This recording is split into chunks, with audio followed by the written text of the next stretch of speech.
Today, we're diving into John C. Roosevelt's really eye-opening book, The Future of Work. We're going to kick things off with the intro and the first chapter to tackle one of the biggest questions on everyone's mind. Is a robot about to take my job? All right, let's get right into it. Right out of the gate, the book doesn't mess around. It poses this one central question that, let's be honest, a lot of us are probably already thinking about. I mean, think about that for a second. It's a pretty intense question, right? And according to Roosevelt, this isn't some far-off sci-fi idea. Nope, it's a reality we need to start dealing with, like right now. This is the big challenge of our professional lives. And to really make the point, the book just drops this one massive number on us, 47%. So what in the world does that actually mean? It means that nearly half of all jobs in the US could be automated away. So the real question here isn't if this change is coming, it's already here. The question is, how are we going to respond? Okay, so to get a handle on all this, chapter 1 of the book says we first have to understand the tech that's driving this whole shift. We're talking, of course, about AI and automation. Let's quickly break down what they are. First up, you've got artificial intelligence, or AI.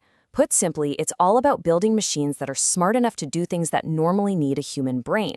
Like solving problems or understanding what you're saying. And honestly, it's already everywhere in our daily lives. Now, the real engine that makes most modern AI work is something called machine learning. Instead of someone programming every single step, these systems actually learn and get better just by crunching through tons of data. The more data they see, the smarter they get. It's pretty incredible. And this isn't some theoretical thing happening in a lab somewhere. I can pretty much guarantee you've used AI today. When you do a Google search and get the perfect answer, that's AI. When Netflix just knows what show you want to watch next, AI again. And of course, when you ask Siri or Alexa for the weather, yep, that's AI and machine learning doing the work. And all of that brings us to automation. This is basically the process of using tech, often supercharged by AI, to do tasks completely on its own, without a human stepping in. You see it with robots in a factory, or even something as simple as the self-checkout line at the grocery store. Now, it's really easy to hear all this and start thinking it's some kind of battle, humans versus machines. But the book makes this absolutely crucial point. That is totally the wrong way to look at this.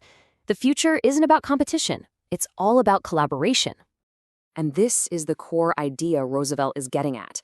As powerful as AI is, it has some big limits. It doesn't have real empathy or emotions, and it definitely can't make those tricky, nuanced ethical calls.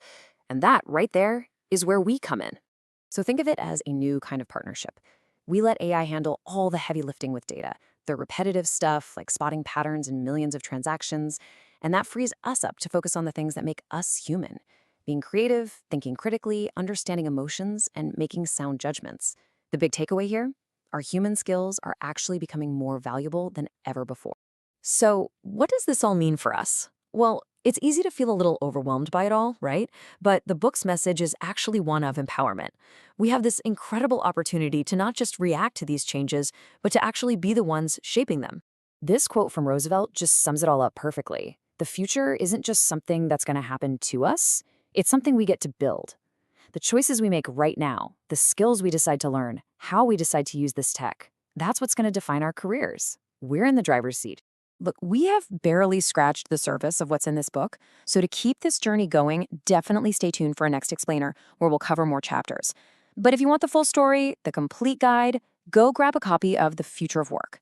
And really, the most important thing is to take action. This is all happening right now, and you do not want to get left behind. So I'll leave you with that final thought.